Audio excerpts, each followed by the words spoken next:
Yep, I got You got the S2. Everyone gets forewarning, it might be pretty fast, so I mean, it might be best to just have it and follow along. Yeah. I don't have the doc, so. I think the testing is done. It's probably just like loading, I assume. Yeah. Okay, we'll wait. Wait, is it like, are you like spreading? Like EF spreading, I guess. Wait, can we ask how long, like, we're counting cases? Townsend-ish. Okay. I think it's 2018. Yeah, actually, can you just add me to the email changes? Okay. Page 3, what email? CAN CAN TJS TEJS 03 AS, by the way. CAN TEJAS 03 at gmail.com. Alright. Okay, and then I'll send it again to you. And then we can.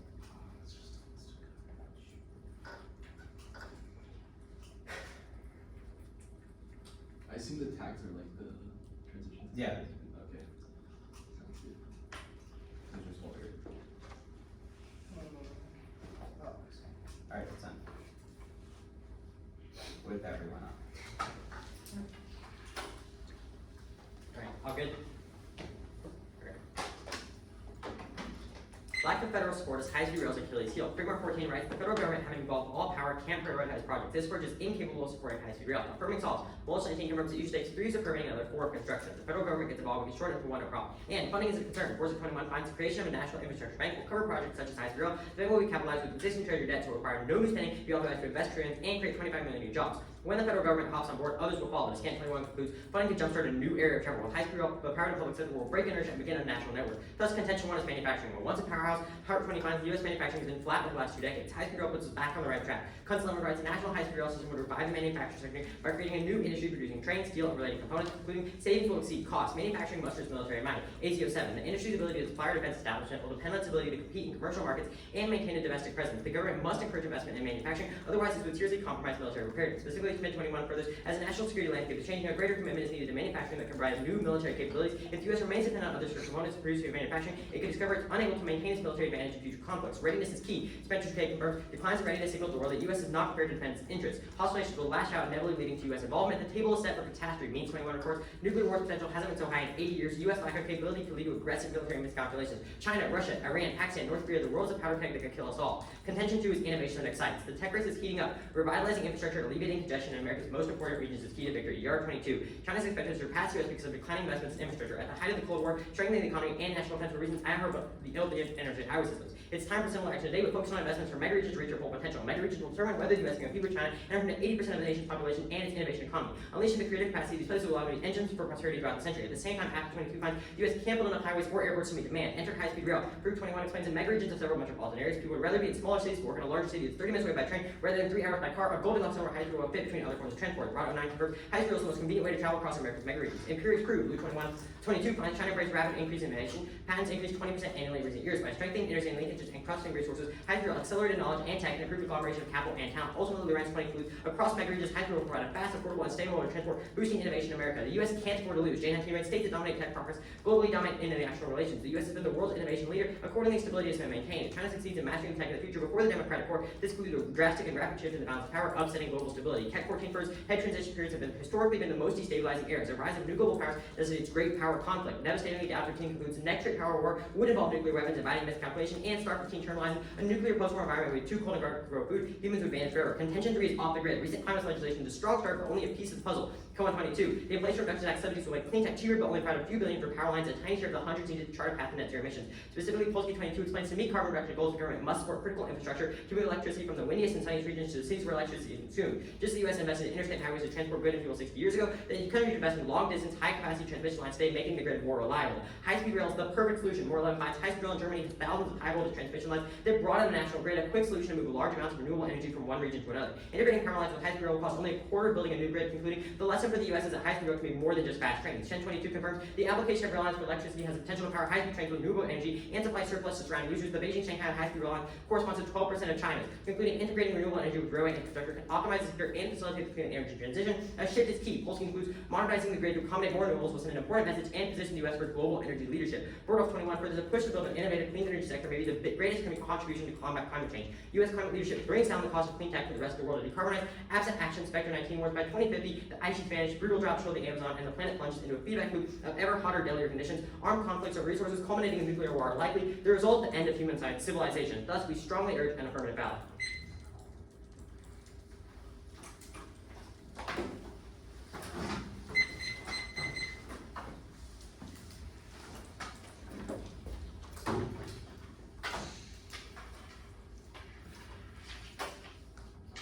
Alright, in that case, before I start, judges ready? Alright, phones ready? Phone ready? Alright. Then, time start. Yeah. Alright. Time starts now. Brian and 98 resolved the United States federal government should substantially increase its investment in high-speed rail. Our sole contention is a stagflation nation. In the status quo, America is in the midst of a recession. Unfortunately, this recession is significantly worse compared to prior recessions because two factors are emerging at once. One, the economy is stagnating, and two, inflation is at a high of 8.5%. When these two factors come together, the only way to lead the recession is to combat inflation, as traditional government methods like stimulus packages only fan the flames of inflation. Unfortunately, affirming and throwing away trillions of dollars to fund HSR destroys all possibility of fighting inflation and controlling this recession in three key ways. First is through unnecessary jobs that raise inflation. Bloomberg from 3 days ago reports that Fed has said it has exhausted all other avenues of combating inflation and is turning to further increasing rates to lower employment and soften the blow of this recession. Regardless of if this is the right decision, adding more jobs with HSR removes the only possible solution the Fed has to prevent a recession and forces them to continue hiking interest rates. With interest rates just beginning to trend downwards, creating temporary jobs with no long-term benefit, both skyrockets inflation by injecting more money into the economy and forcing the Fed to keep raising interest rates in order to try to combat this inflation.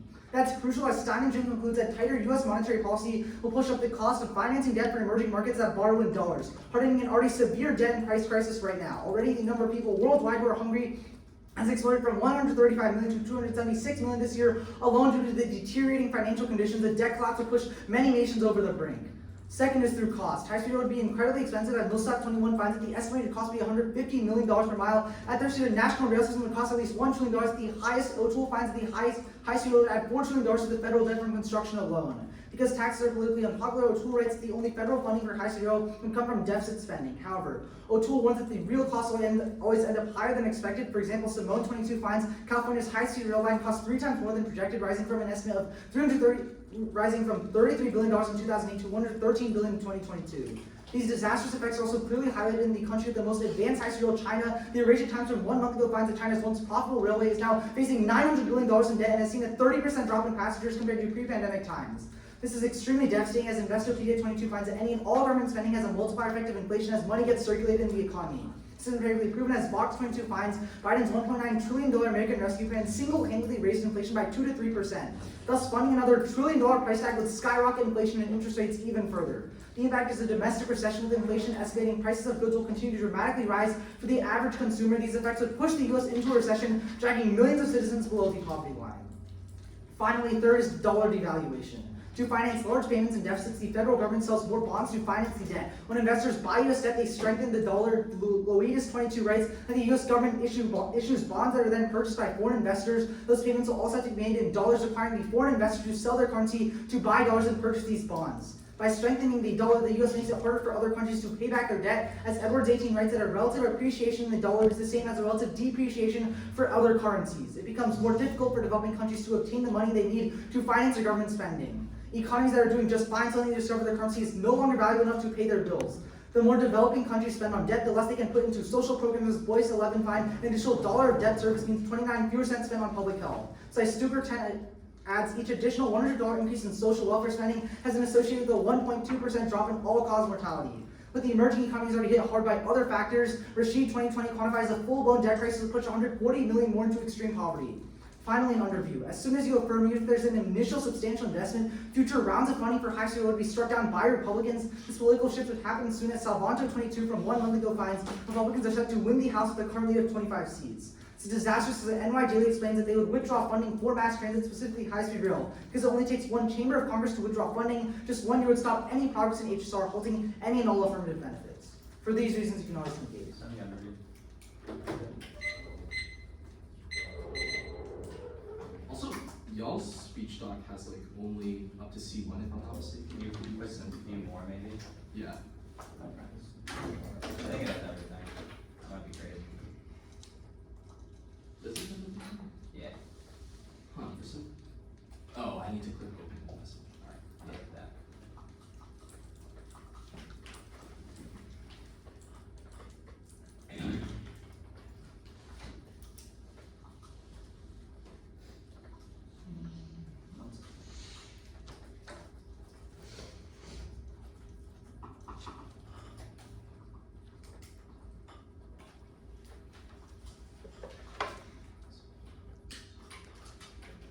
Oh, I have the rhetoric for a chapter, just fine. I don't really need the rhetoric, just that both cars would be fine for those. Oh, just the solo. Yeah, both of them. I think it was two.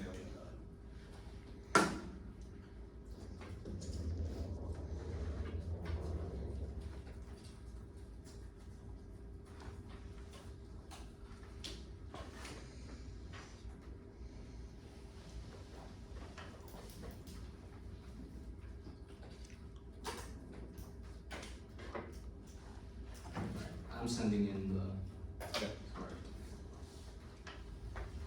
I can just drop the record. That's all.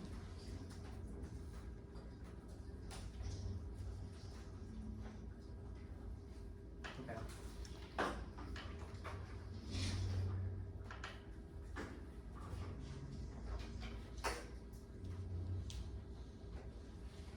Is it fine if we just start crossing? I think I'd rather get it before crossing.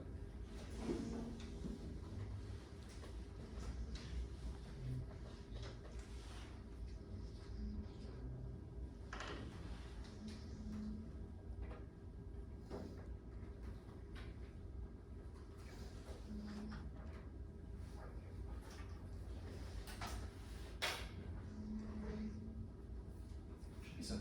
Okay, I'll let you know when I get it.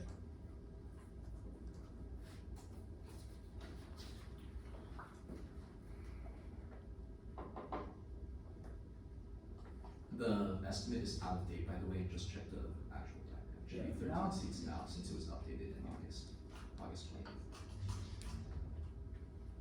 What? Well, it's just like a. Instead of 25 seats, it's 13 seats. It was updated in August, like the article itself. Did you send the Republicans will block it? Oh, Yeah, decent.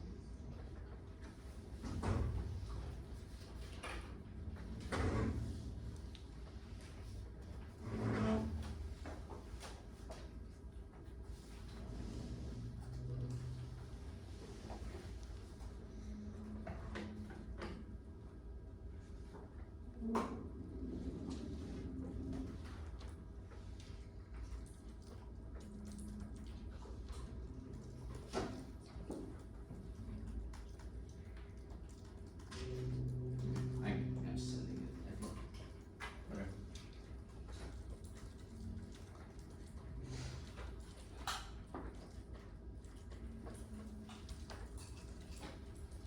It's in. Okay.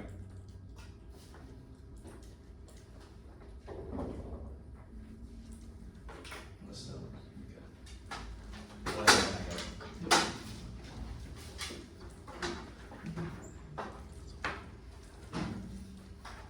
Can I ask a question, by the way? Yeah.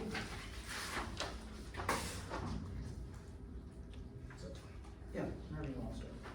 You get it. Is the evidence in here? I sent the evidence. It should be like. Okay, got it. Alright, good? Yeah. So say hypothetically, if high-speed rail did not increase the debt, would we still devalue the dollar?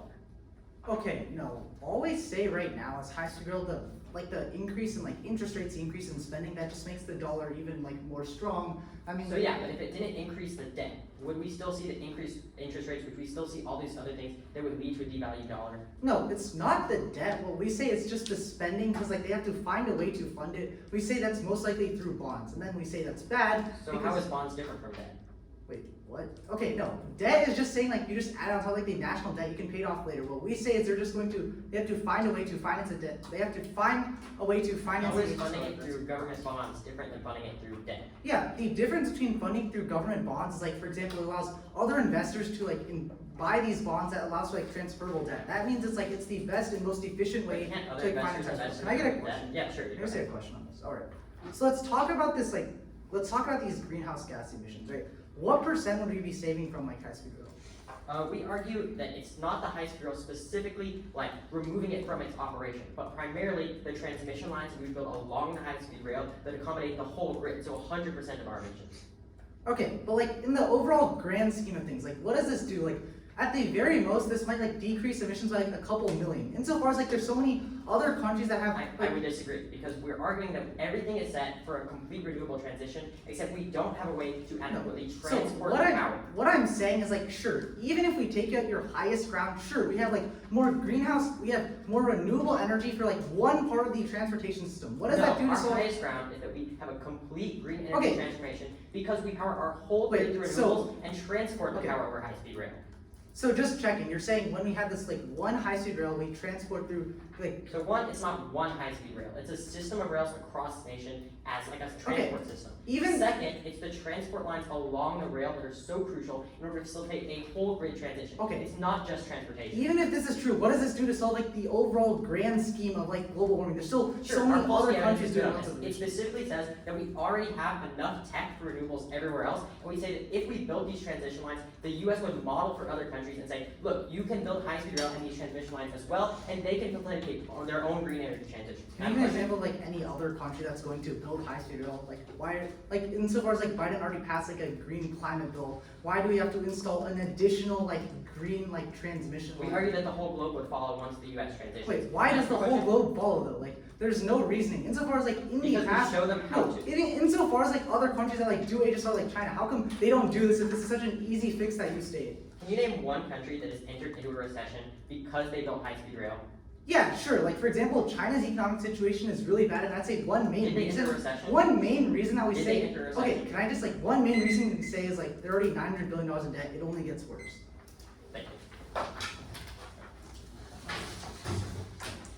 Thanks, Barbara.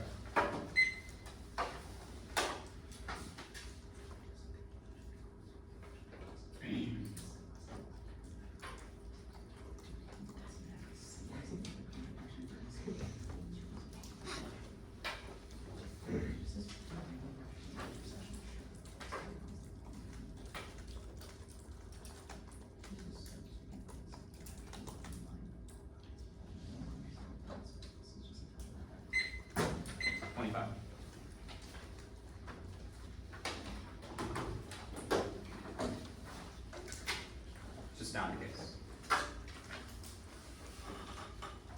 Oh, actually, I lied. I'll start with the underview, then move down their case in order. Alright. Anybody not ready? They're evidencing Republicans would oppose this from 2010 and not predicted to the current Senate don't evaluate. But second of all, we'd argue that Republicans wouldn't oppose it. That would be incredibly popular, especially before the midterms, because we'd be wasting trillions of dollars. Fiat guarantees that we at least invest trillions of dollars. Whether or not a bill is a different question. I'd argue the Republicans instead ask for concessions, and these concessions would come in form of the taxation that solves the gap. 1120 fines. If the IRS fully enforced America's existing tax laws, Congress could establish a national high-speed rail system without raising taxes or increasing the federal deficit by a single cent. So the Republicans win because they're able to enforce taxes, and the Democrats get high-speed rail, and we have no debt issues or no increase in like unnecessary jobs or inflation because we have the value, increase the value of the bonds. Takes on their entire case. Okay, on their actual contention. First of all, as a general response, we don't have to build high-speed rail or invest in it overnight. The government recognizes that we're in a recessionary period right now, and Sing 21 finds that infrastructure will not add inflationary pressures. The impact of spending will be rather small because they will spread it over a long time horizon. The bills do not add inflation pressures as the policies help to increase long-term growth. The costs of infrastructure are sustainable. Second, Pork 09 writes that high-speed rail has the potential to power us through the recessions of the next 50 years to create stimulus from the economy, particularly our manufacturing area. I'll argue that economic growth is a much better link to all their impacts. Aurora finds that a 1% increase in use growth corresponds to a 1% increase in growth in other countries. And and this terminally outweighs A, all of their arguments are one-time and short-term. Yes, the U.S. might raise bonds, but bonds don't stay high up forever, and America won't forever be in an inflationary period, and eventually debt concerns are pushed aside. That's the same with the interstate highway system, but economic growth allows for countries to industrialize and be self-sustaining, because all of their arguments are how developing countries get hurt from like foreign investors, but these are subject to change. Literally, any increase in the debt anywhere, if there's a shift in the dollar reserve currency or China suddenly becomes a world power, they're eventually going to shift their markets. Economic growth within these developing countries allows them to build local industries and resilience, which outweighs on time frame and is just a much better indicator of economic growth. On their first argument about jobs, number one, the U.S. Chamber Foundation 2 days ago reported that we currently have a labor surplus, as in more people willing to work than actual positions open for construction and transportation, which is what high-speed rail would be about. None of their evidence is specific to that sector, so always prefer it. But second of all, the jobs, again, don't happen overnight. If we invested in high-speed rail tomorrow, there wouldn't be suddenly millions of jobs created tomorrow, and this argument doesn't make sense, right? Jobs happen, as the U.S. raises interest rates, it will slow the economy down, so we would do that first. Okay, on the second argument about debt itself. Deficit spending is largely inevitable. Dow 22 reports the government has run a deficit and attitude set every year since 2000. However, Garber 22 finds at the end of the pandemic, national debt has risen by an additional $5 million. These spending sprees have been impactless because we can spend infinitely. Hence, we know $5 and $6 reserve first status has been a credit card. When bills come due, the U.S. borrows and prints money to pay them with little restraint on maintaining its dominance. China proves. They say they're $900 billion in debt. Where's the recession? There's been no massive increase in debt, and this hasn't actually happened. But second of all, we massively outweigh. Harvard 13 writes the benefits far outweigh the costs. Most criticisms of the HSR are based on misconstrued facts. Since the economy is starting to recover, now is the perfect opportunity to invest in the future. When facing disintegrating infrastructure, the U.S. has two choices: pay now or pay later. The question is not, will we pay debt on infrastructure? There are deteriorating highs, and we'll have to upgrade bridges, etc. But if we invest in high-speed rail now, then we don't have to pay that off later, which saves money in the long term and outweighs. And also, smart construction solves. Way 21 details there are many ways to reduce costs, one of which is standardizing designs and procedures, so we don't have to do this process. And we'll argue that funding isn't a concern. As Fortech 21 finds, the federal government would likely create a national infrastructure bank, which will capitalize existing treasury debt, i.e. use the money that we've already borrowed to finance high-speed rail, which will invest trillions in and of itself. But even if they don't do that, if the federal government just invests a few dollars in the high-speed rail, the private sector will follow, which solves their argument. As Scan 21 includes funding to jumpstart a new era of travel with high-speed rail, the private and public sector will break inertia and begin a national network, which means that the private sector solves back for the the private sector solves back. They pay for the high-speed rail, not the government in its entirety. On the third argument. First of all, there's no impact on the developing world. As Bureau 18 explains, the Fed's interest rate policy is not to blame for the sell-off in emerging markets. Inflows reached a record high despite rate hikes. Domestic factors are more important. Penalizing countries with large deficits or a heavier reliance on external sources of funding. There was just no causal relationship between the two. But second of all, America wouldn't increase the value of debt. Means if debt is inevitable, then America will eventually increase the value of bonds, so that people buy the bonds of the debt, which means debt being inevitable in the long term terminally non-makes this argument, and developing countries don't get hurt. And I'll argue that people and investors always have diversified portfolios, so they'll never fully leave emerging markets because they like the risk. For example, when developing markets are suffering, they make a better long-term investment because they grow more in the long term. Can I just see both the offensive turns on C2 cost? Can you name a response? Sure, it's the infrastructure is all like we can just pay with borrowed money, and the 21 evidence about there's many ways to reduce the cost. What was the second? What was the second thing? I think The it's just response right above that. There's many okay, ways to gotcha. reduce the cost. Yeah. Can you also send, I don't know if it was an like, or just send the part where it says like private investors like pay for like at least. Yeah, so pretty much just the last two responses. Okay. Private investors pay. We'll wait. Start look at it. You keep it before. Or I guess Foresight for investing trillions is from our case. It's just 4 seconds at the top, third part, I think, and then I sent private sector, and then you wanted one more thing maybe. Just like private investors like pay. Okay, No, that's the scan. I already did that. So that. And then I'll send the cost to standardize as well.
pause, bro. Yeah. Where's the evidence about like how it's going to be paid for with like currently borrowed debt? On foreign check, here I'll just point you to the line. Yes. Quote, the bank will be capitalized with existing treasury debt, so it will require no new federal spending. That's the one in case, right? Yeah, it's like the third chart.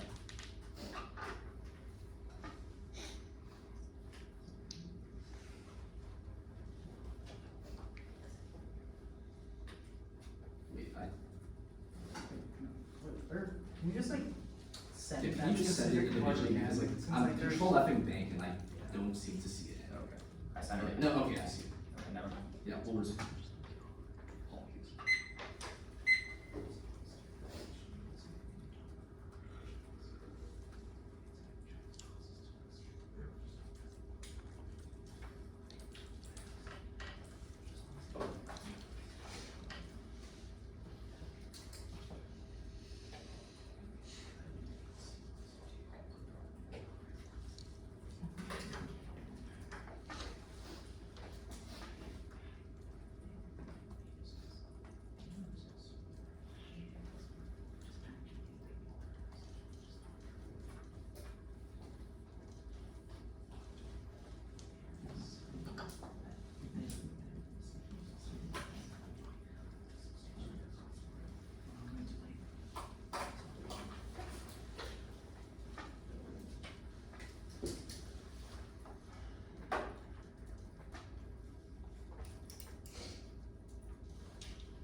Alright, stop prep, that's 1:45, I think, it might be a little longer depending on. Yeah. Let me wait.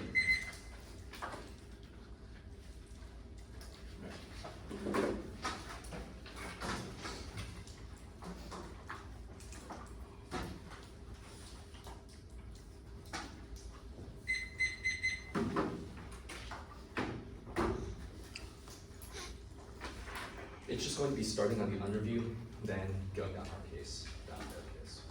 Overview at the top of their case. I'd like to do overview. Yeah, go ahead.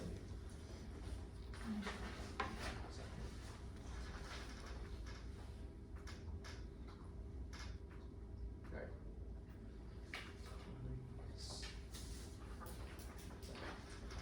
Time starts. Yeah. Starting the overview, their only response is just that the Republicans are going to support it because they get a concession that they're going to raise taxes. The Republicans obviously aren't going to support raising taxes. That's literally against the one thing that they always stand for, which is lowering taxes. At that point, we're winning on our arguments on cost. Starting the first one on jobs, they just say a lot of responses about how like obviously the government is going to be able to create these jobs, and they know like all of this bad inflation stuff is happening right now. The key problem with all of the jobs that they mentioned is that even if there might be a surplus in people who are available to work right now, what they never actually cover is how the jobs are only going to be temporary. The key problem with these jobs, especially for manufacturing and construction, is that once the government contract with these companies is over, there's going to be absolutely no way that these companies and people actually have a job afterwards. That's really important because that means that even if they tell you all of these things about jobs, it's temporary and only causes a later economic recession, which gets even worse because you're essentially destroying an entire industry after just 5 years of creation. On to our next argument on cost. They just tell it, we'll concede that the government can spend like infinitely and there's not going to be any difference to the federal deficit, they just say like the US is going to split this cost out over a bunch of time. The key problem is that the US has to front load the cost because they're going to have to put out a contract for people to bid on. After people bid on, or these manufacturing countries secure the contract, the US has to immediately pay them the immediate worth of the contract as they go to build the factories or whatever they say they're doing or hire people. That's really important because that leads directly into our third argument where they spend 30 seconds on and where we're winning the round. They misunderstand our entire argument. They just tell us that there's no impact here because the federal government doesn't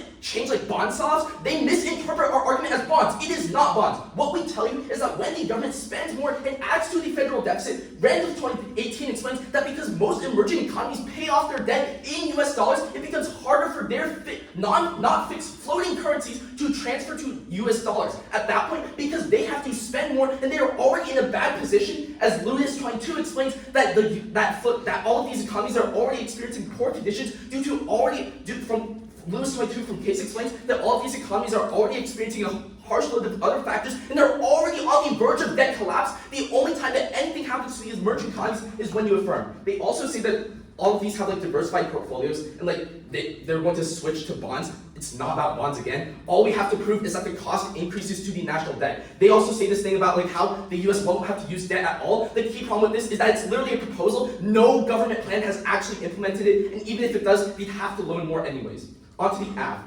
First, an overview at the top. Prioritize the developing world in this debate for 3 reasons. First on scope, HSR jobs and impacts are all domestic, but the ripple effects on the economy affect dozens of countries across the world, which means that any impacts are both larger and magnified on our side. Second is interconnectivity. If developing nations see debt default, it's going to either start a chain reaction where trading partners suffer, causing their prices to rise and interest to get worse for the whole world. This pre-writes all of their arguments. They talk about manufacturing, innovation, and grid. Because if the US economy is in a recession, it fundamentally cannot accomplish any of the things that they talk about. Third, because on severity, debt defaults end up lasting years in emerging markets, and there's less resources for those who are in poverty to recover. On manufacturing, apply the response I use in frontline. The key problem here is that all of these jobs are temporary, as Scott 11 explains that more than 80% of the jobs created only exist for 2 years, and 98% last no more than 4 years after the rails are completed. At that point, the only time you're actually worsening the manufacturing is on their side. But if the uniqueness is true that we need it for federal defense, it would have happened anyways in the 10 years afterwards. If it's not, there's no way they actually access their impact. On innovation and off the grid, group both of them up because they're fundamentally talking about different parts of the climate. The key problem here is the prereq, because if the economy is worsened, we can't do any of the things here. But the problem here is that if we ruin the economy, there's no innovation that's going to happen, and there's no actual link to the grid, because all these things are going to increase access to current like renewables. They never say in case that they're actually going to increase renewables. Alright, we'll take that.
That was 2 minutes 45, right? No. Oh. Total, yeah. We have 15 left. Yeah. Alright. You can take the first question. Okay. To clarify, if the federal government doesn't have to take on more debt to pay for high-speed rail, does your third argument happen? If the federal government doesn't have to take on more debt to build high-speed rail, does your third argument happen?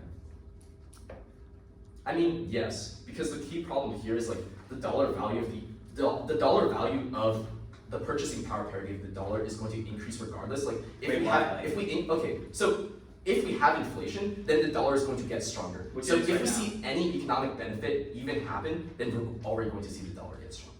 So you're saying that like the economic growth is bad? No. So then, okay, what causes the dollar? Okay. What about building Then- high-speed okay. rail causes the dollar's value to Okay. rise? You're going to say like obviously we're going to be able to spend it with like fund all of high-speed rail without any of Yeah, like. you're thinking like you're thinking that I'm smarter than I am, right? Just answer the question. Okay, sure. If they're like why, if we build high-speed rail, is the link like why would the dollar's value rise? Is it because we would be paying money for it? Sure. Okay, you know, I'll take your question. Yeah. So let's talk about like your argument on like U.S. energy. Actually, let's talk about your argument on like the grid. Okay. Yeah. So this argument tells us that we're going to be able to connect like all of the renewables we currently have to each other and like the grid itself. Yep. Is that not already a thing? No, like the grid right now sucks. Like Texas Okay, is a great wait, example. hold on. Their grid has constant shortages. It's just cheaper to use fossil fuels right now. The Polsky evidence is actually great. It says it will literally meet carbon reduction goals if we build transmission lines and calls for something like the interstate highway system, which is how we transported fuel 60 years ago. High-speed rail would be built along power lines, so the Okay, power lines supply hold the on, trains with hold on. energy and surrounding areas. Hold on. So is this also paid for with this high-speed rail like payment plan, whatever? you're Yeah, going to the do? grid, yeah, because it's politically popular to build a new grid, literally in pretty much every state, especially Texas. And it will cost only a quarter of the cost if we do it with high-speed rail. That's the something evidence, I forgot the name, but can I get a question? Yeah. Okay. How long would the US recession last? If we like did high-speed rail? I mean, I obviously can't quantify that, but I'm going to say like it's going to be a pretty bad recession or a severe one. Because Why? the key problem here is that you're going to be bringing over manufacturing for maybe like 3 or 4 or 5 years and then Okay. immediately sending them off. Quick back. follow-up. So when the US built interstate highways, did that cause a recession because we had jobs and the jobs no longer existed because people were done building the highways? I mean, no, we're still building highways today. That's the clean difference. So would we Because not be hold building on, high-speed hold on, rail into hold the on. future? The difference is that you can't build high-speed rail everywhere. Like you can't connect like rural Nebraska Okay. to like maybe a different other state because at the point where high-speed rail is more costly than the federal highways, then you can only do very limited like construction of high-speed rail. Like look to China. China literally first connected their cities, and now they're facing huge amounts of debt because they're trying to construct more to random rural areas of their country. That's why China is Okay. losing so much money in high-speed rail. The difference with all of the highways you talk about is that we're literally still constructing all of these highways still. Okay. We'll use some prep.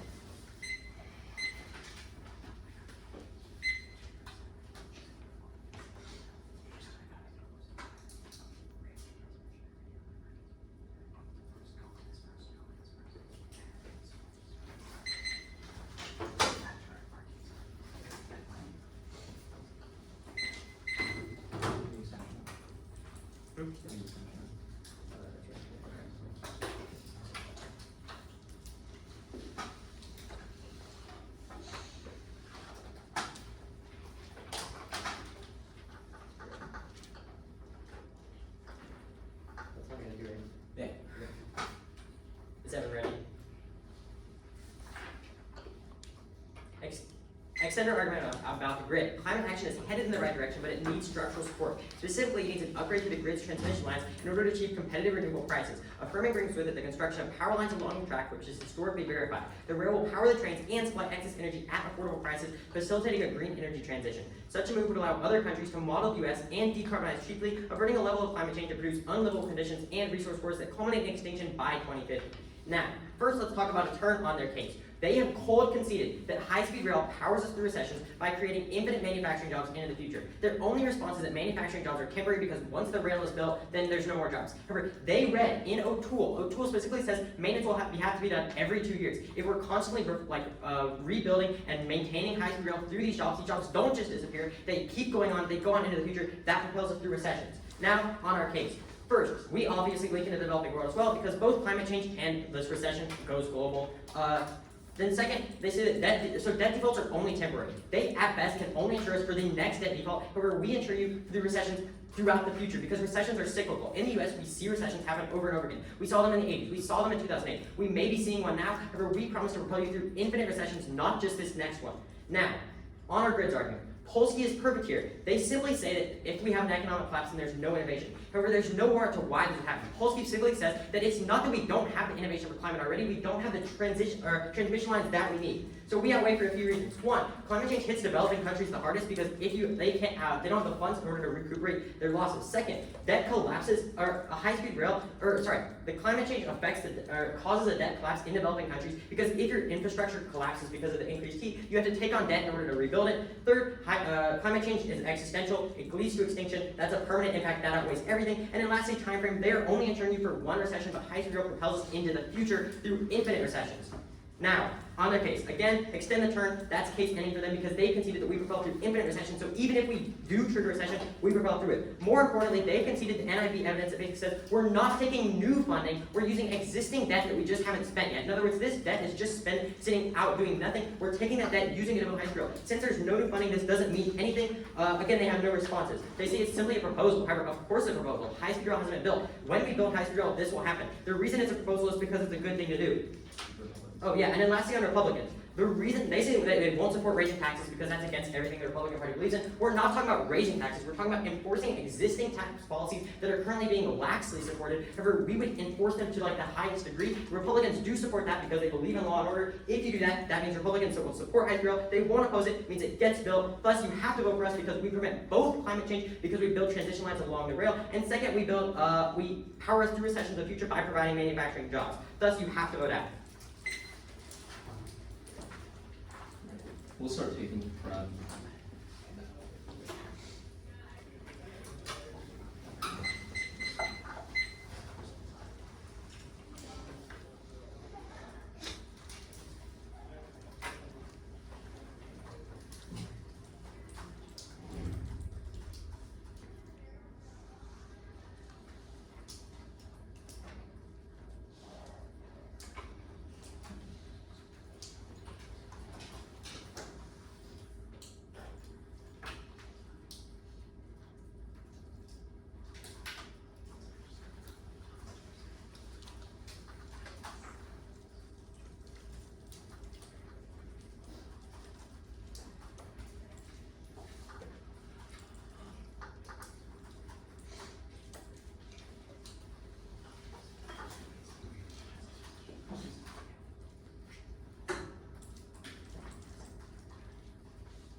Okay, I think that's like that. Oh dear. Sorry about that.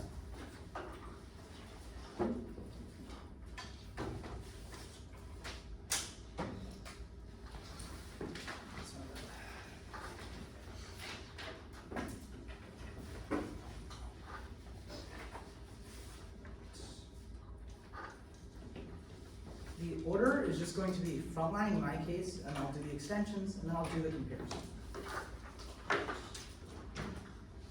In that case, time starts on my first word. We can agree to the overview. We say Republicans will concede high-speed rail will still pass. The key problem is on the responses. He jumps all over the place in summary, but there's mainly 3 responses. On the jobs, he just says there's still going to be maintenance jobs. That's not the problem. Insofar as they talk about this grand high-speed rail, I'd say that would create hundreds of thousands of short-term jobs. That's really, really bad, because that means the moment the high-speed rail is completed, that means all these jobs go away. Maintenance jobs are just like a very just a very small percent of all HSR jobs. I'd say all the construction workers are going to be immediately laid off. That's just one thing into domestic recession. But then I'd say the second way we go into this recession is when we do all of this spending that causes more inflation. I'd say that's another link into recession. As far as we're already on the brink, trillions of dollars of spending in the short term, that's what's going to push us over. That's another link into recession. I'd say both of these already short circuit their argument on climate change. The only time you can actually solve for climate change is when you have a good economy. No one's going to be investing in climate change if people are being pushed into poverty. But second, they read a bunch of lang. It doesn't matter. The prerequisite comes first. All their climate change arguments are very far into the long term. They can't even tell you when these transmission lines are going to be built. They can't tell you when high-speed rail is going to be built. What you do know is the moment you negate all of the inflation is going to push us over the edge. That pushes us into recession. I'd say that takes out all of their case. Recession happens first.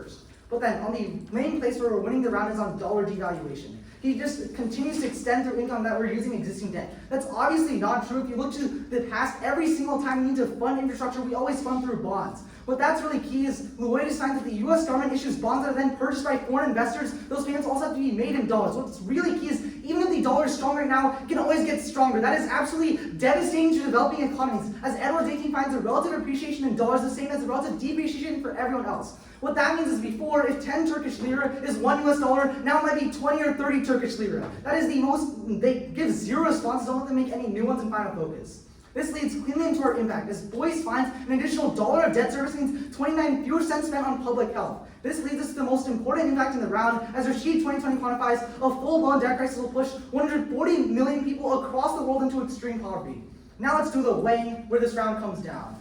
They are collapsing on this transmission line argument. Look at the probability. They never tell you how they're even going to do this. Insofar as so many other countries have high-speed rail, how come they haven't done this green tech transmission line? It's not even proven, it's just a hypothetical. What you can know is that the moment you sell more bonds to try to finance this infrastructure debt, you cause like global recessions, you cause hundreds of millions of people to be pushed into poverty. I'd say that's a short circuit and a prerequisite that always comes first. So not only do we cause a domestic recession in the short term, but if you don't buy that, we cause a global recession.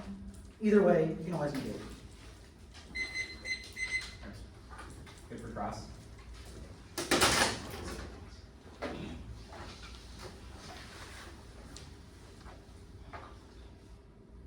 Okay, I don't have a question right after that.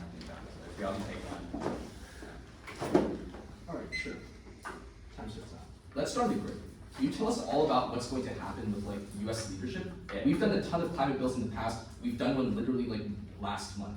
What's the bright line for when US leadership on climate actually kicks in? Because I certainly don't see one. So then interesting new response, but the evidence we read as uniqueness is actually really good. So if we're doing like Biden's Inflation Reduction Act, it says that it only provides a few billion for power lines, and the Polsky evidence, it literally says that if we are to build a full transmission, it says, quote, a push to build an innovative clean energy sector is what facilitates US climate energy. Sure. We're not doing that right now. We're throwing money into the economy and hoping that people will buy renewables. That's not climate leadership. But the internal link, like it literally pretty much explicitly says it, that building transmission lines would be climate leadership. Sure, but is there a single instance where any country has had climate leadership in the past? The US to an extent, but obviously it's declining right now. The US is a country that other countries want to follow, right? They just need a sort of model to get it from. China did the same thing we're talking about, right? And Germany. Germany has very good climate stuff, and China saw emissions decrease following high-speed rail. It also, like the photovoltaic capacity they have on the transmission lines, powers the train and supplies 12% of China's total What energy. you say is true. You say one, transmission lines are easier to do, two, they're not costly at all. How come no country's actually done that with their high-speed rail? Germany has. Yeah, Germany has. Okay, sure, but Yeah. all of the evidence you're talking about is only talking about like connecting existing renewables, right? So what actually changes when we have like We have the renewables. Like the Polsky evidence says we have the renewables. Sure. It's just So that in the nothing windiest and fundamentally sunniest changes. regions of America, in the places where it's really sunny, we don't have a way to get it to the places where it's like not so sunny. Transmission lines So- do just that. So why would like transmission lines between like probably like a desert where you can put a solar panel farm actually happen if we're not going to be building high-speed rails there? High-speed rail would go through those deserts. Right, and like it doesn't need to, right? It's just that getting energy, a sufficient amount of energy. I think a great example of this is that people, like the government was literally like doing negative prices for people to adopt renewable energy in certain areas. Because of the amount they had in the area, no one else wanted to buy it. We have the renewable energy. It's just a matter of transporting it from A to B. High-speed rail is the vehicle to doing that. Sure. Can we get a question? Yeah, y'all can take the question. Okay. So you said that you short-circuit our case. Why, if there is an economic recession, can the U.S. not model global climate policy?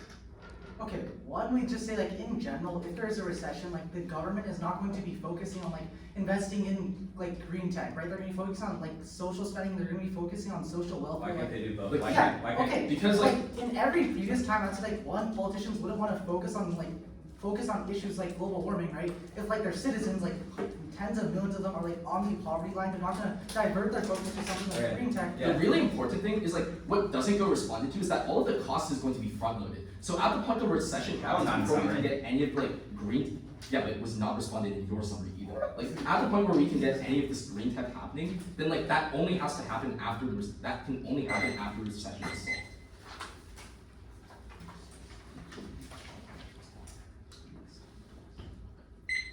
Alright, it'll be at negative length. Yeah.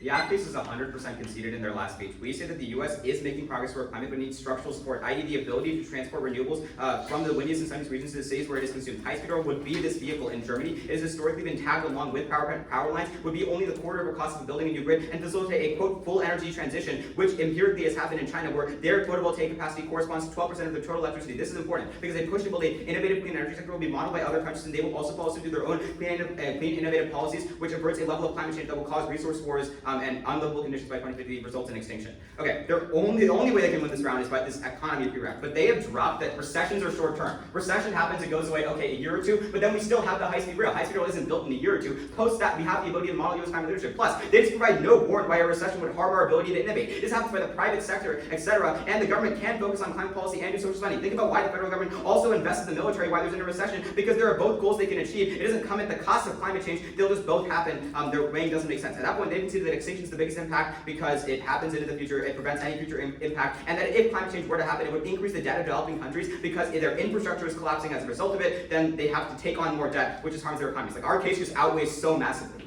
Then let's go to their case. They're not even winning this here. On the Republicans thing, if they've agreed that they enforce taxation, the evidence we read in rebuttal says it can pay for the entirety of high-speed rail. And conceding this, they have no offense on that argument. Second of all, the NIV argument is also dropped. The federal government would create a national infrastructure bank to streamline the process of high-speed rail, which means there is no new spending. They capitalize on existing treasury debts. A quote from the evidence, fantastic, which means that there is no new federal spending, there is no increased value of the debt. They say that we've done bonds in the past, but that doesn't respond to what would happen with high-speed rail, what's a much bigger project. Then the manufacturing argument is also super easy to vote on. They've agreed that our argument is better because it powers us the recessions of the next 50 years through stimulating demand. They say jobs are short term, but there's maintenance costs. Think about why highways and people have jobs for building them, because you have to maintain them and constantly upgrade them when the infrastructure disintegrates. So the evidence, there's 4 seconds left. The evidence says that high speed will power us through the recessions of the next 50 years, which is better and more explicit than their analysis that it would be short term, so prefer it anyway.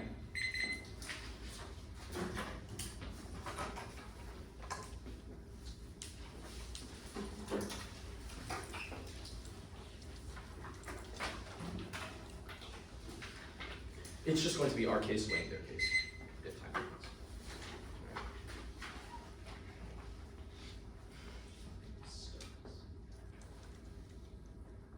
Now, our argument on deficits, our argument on our argument on currency is the easiest place to vote in the round. They tell you 3 responses, but they all don't interact with responses that have gone conceded since my rebuttal and summary and not interacted with.